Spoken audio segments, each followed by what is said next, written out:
ஆன்மீக அன்பர்களுக்கு வணக்கம். இதுவரை என்னுடைய பதிவை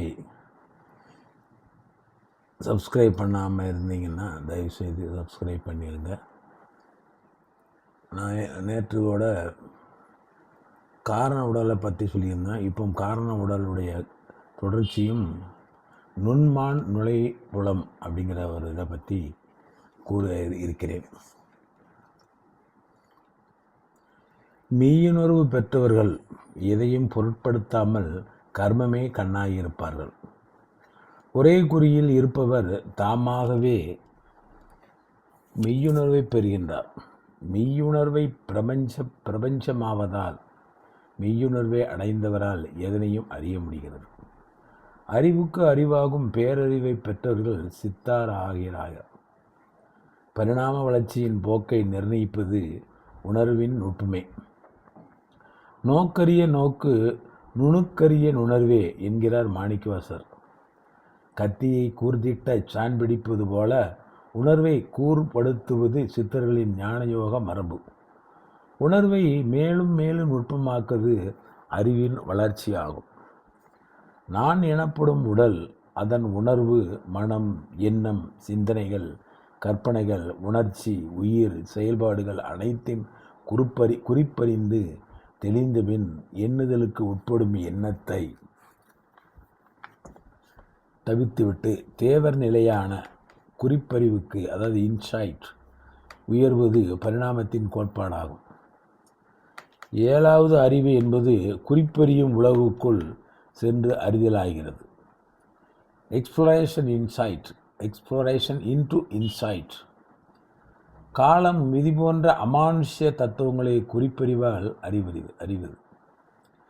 உண்மை நிலைகளை உணர்வது என்பது மாற்றமில்லாத உயர்நிலையான இறைநிலையை மேகமற்ற மாசில்லாத சூரியனை நேரடியாக காண்பது போல அதன் மையத்தில் இருந்து அதன் உயிர்த்தன்மையில் கலந்து அதுவேயாகி அனுபவித்து அறிவது நாலேஜ் ஆஃப் ஐடென்டிட்டி எட்டாவது அறிவாகிறது. உண்மை பொருளை அறியும் மெய்யுணர்தலில் பல நிலைகள், படிநிலைகளையும் பொறுத்து உணர்தல் மாறுபடுகின்றன. மெய், வாய், கண், மூக்கு, செவி என்னும் ஐம்புலன்களால், அதாவது ஞானேந்திரியங்கள், ஐம்புலன்களால் வெளி உலகில் உள்ள ஜடப்பொருள்களின் தன்மைகளை அறிய முடியும். வெளி உலகின் பொருட்களை பற்றிய உள் ஆற்றலை மெய் ஆற்றலால் அறிய முடியும். ஆழ்மன ஜீவ அறிவால் இயற்கை ஆற்றல்களை அறிய முடியும். உயிரினால் பிற உயிர்களை அறிய முடியும். அகம், ஆன்மாவால் உயிர்களின் இறைநிலையை அறிவது மெய்யுணர்வாகிறது. மெய்மைங்கிறது மெய்மை பிளஸ் மெய் என பிரித்து உள் உடல் அழியாத உடலின் தன்மையை அறிவதாகிறது. மனிதன் தன் உணர்வை வெளிமுகமாக செலுத்தாமல் அகமுகப்படுத்தி உணர்வை நுட்பமாக அதிநுட்பமாக கொண்டே செல்லும் வேளையில் மனித மூளை ஆழ்மனதையும் கடந்து உள்முகமாகும் போது, அதாவது மனசு அதிநுட்பமாக சொல்கிறது என்னென்னா அதாவது அந்த கரணை 4 இருக்குது. மனம், புத்தி, சித்தம், அகங்காரம். மனம் உள்ளே நுழைஞ்சு உள்ளே போகும்போது மனம் பரிணாமத்தில் புத்திக்கு போகும். புத்தி உங்களுக்கு நல்லா உள்ளே போய்கிட்டே இருந்தீங்கன்னா அது சித்தத்தில் போய் உட்காந்துடும். சித்தம் இருந்தாவே மனம் அசையாது. பிரபஞ்ச ரகசியங்கள் நம்மளுக்கு கிடைக்கும். அது எப்போ கிடைக்கும்னா சமாதி நிலையில் தான் கிடைக்கும். சாதாரண தியானத்தில் கிடைக்காது. தியானம் முற்றி சமாதி நிலைக்கு போனால் கிடைக்கும். மனிதன் தன் உணர்வை வெளிமுக செலுத்தாமல் அகமுகப்படுத்தி உணர்வை நுட்பமாக அதிநுட்பமாக கொண்டு செல்லும் வேளையில் மனித மூளை ஆழ்மனதையும் கடந்து உள்முகமாகும் போது கடவுளான உயிர் சோதி அற்பெருஞ்சோதியாக காட்சி தரும். அதாவது பிரபஞ்ச ரகசியமே கிடைக்குங்கிறாப்புல. மெய்யுணர்வை 8வது அறிவாக விரிவடை செய்யும். அதை நம்ம 6வது அறிவு தான் பார்த்துருக்கோம். 5 அறிவு, 6 அறிவு, 7வது அறிவு, 8வது அறிவுக்கும் போகலாங்கிறது. அதவே திருவள்ளுவர் ஒரு குரலில் சொல்கிறாரு, நுண்மான் நுழைபுலம் இல்லான் எழில் நலம் மண்மான் புனைபாவை அற்று. அதாவது பூமிக்குரிய ஆகாயம் மண்மான், அறிவு ஆகாயம் நுண்மான். அறிவு வெளியை அறிந்து அதனுள் நுழைவது 9வது அறிவாகிறது. அறிவு கூர்மை ஒரு உயிரின பரிணாம ஏணியில் ஏற்றி அதன் தரத்தை நிர்ணயிக்கிறது. உணர்வு கூர்மை வரும்போதே 7, 8, 9வது 10வது அறிவு நிலைகளை எட்டும் உயர்திணையாகிறது. அதனின் உயிர் படி நிலையிலே தியானம், ஆழ்நிலை தியானம், பிரணவலயம், சமாதி யோகம் ஆகும். அதாவது இன்னொன்று சொல்கிறாரு, கூறுதல் அறம். கூறுதல் அறை பற்றி நிறைய சித்தர்களும் சொல்லியிருக்காங்க, நம்மளுடைய தமிழ் அறிஞர்கள் சித்தர்கள் மாத்திரம் சொல்லியிருக்காங்க. ஏன் நம்மளுடைய வேதாத்திரி மகரிஷியும் கூறுதல் அறம் அப்படிங்கும் பார்த்துக்காரு. நுண்மான் நுழைபுலத்தையும் வேதாத்திரி மகரிஷி அதனுடைய இதில் கூறியிருக்கின்றார். கூறுதல் அறம் என்று பரிணாம விதியை தமிழ் சான்றோர்கள் குறிப்பிட்டனர்.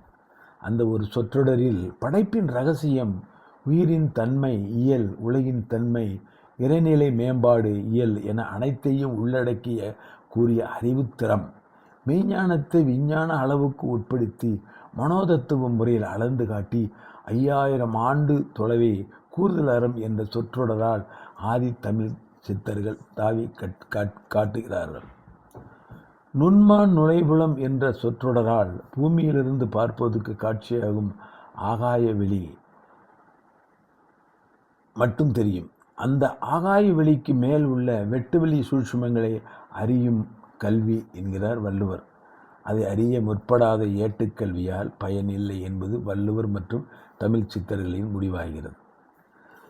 நோக்கரிய நோக்ககு நுணுக்கரிய நுணுக்கமாக மாறியதால் தமிழில் பற்பல அரிய நூல்களும் இறையியல் நூல்களும் ஆலய கட்டமைப்பின் உன்னதங்களையும் படைக்க முடிந்தன. சித்தர்களின் மூல நோக்கம் அகத்தின் இயற்கையை, மரணத்தை வென்று அழியாத நித்திய வாழ்வை அடையாத இறைநிலையாக இருந்தது. நுண்மான் நுழைபுலம் என்ற 9வது அறிவை பற்றி பாடாத தமிழ் சித்தரோ, நாயன்மார்களோ, ஆழ்வாரோ, வள்ளுவரோ, தொல்காப்பியமே இல்லை என்றும் சொல்ல அளவுக்கு ஆயிரக்கணக்கான பாடல்கள் தமிழில் உள்ளது. அதில் சான்றாக வெளிப்படுத்தப்பட்டுள்ளது. தொல்காப்பியம் மரபியலானது புல் அறிவு, தொடு அறிவு, உடலின் தோளாக கொண்டதின் மையம் பிறப்பறுப்பு, 2வது அறிவு சுவை நா, 3வது அறிவு மனம் மூக்கு, 4வது அறிவு பார்வை கண், 5வது அறிவு கேள்வி காது, 6வது அறிவு மனம் மூளை. சித்தர் கோட்பாட்டில் 7வது அறிவு குறிப்புணர்தல், அதை இன்ட்யூஷன் அப்படிங்கிறாப்புல, அதாவது நெற்றிப்புட்டு ஆக்னா, அதாவது பிட்யூட்டரி சுரப்பி. 8வது அறிவு மெய்யுணர்தல், இது பாச அறிவு. முகுளம், அதாவது பீனியல் சுரப்பி 9வது அறிவு, அதாவது நுண்மான் நுழைபுலம். அன்பறிவு ஜீவகாருண்யம் சேவை மனப்பான்மையால் பிட்யூட்டரி சுரப்பியில் தோன்றும் வெளிமயமான உறுப்பு அறிவு பார்வையில் புலப்படும் 10வது அறிவு வாலறிவு, மைண்ட் ஆஃப் லைட். உயிரை கடந்து சென்று காணும் பேரருள் ஒளி இறைநிலை அறிவு, பதி அறிவு. ஊன் என்றும் உயிரென்றும் குறியாமே ஓர் உருவாம் திருவுரு உகந்தளித்த பதியே, இறை உடல் பொருள் ஆவியை மாற்றிக்கொண்டேன் என்னும் வாசகத்தால் மாணிக்க வாசகரும் வள்ளலாரும் முழுமையடைந்தவர்களாயினர். இத்திருநெறி கொள்கை என்னும் சாகா கல்வியை தமிழ் சித்தர்கள் ஆதி நெறியாகும். இவை அனைத்தும் காரண உடல் மூலமே கிடைக்கக்கூடியது. ஆகவே காரண உடல்தான் மூலாதாரம். காரண உடல் என்று ஏற்கனவே போன்ற பற்றியில் விரிவாக சொல்லியிருந்தேன், இப்பவும் சொல்கிறேன். வித்யா தத்துவம் 7ம் சித்தமும் சேர்த்து காரண உடல். அதுக்காகத்தான் நுண்மான் நுழைபுலன் உள்ளே போகும்போது மனம் பற்றும், புத்தி டிசைட் பண்ணும், சித்தம் எக்ஸிக்யூட் பண்ணும். ஆகவே காரண உடல் நம்மளுக்கு மிகவும் சிறந்தது. அடுத்த பிறப்புக்கும் காரண உடல் தான் முக்கியம் என்று கூறிக்கொண்டு இத்துடன் இந்த பத்தியை முடித்துக் கொள்கிறேன். நன்றி, வணக்கம்.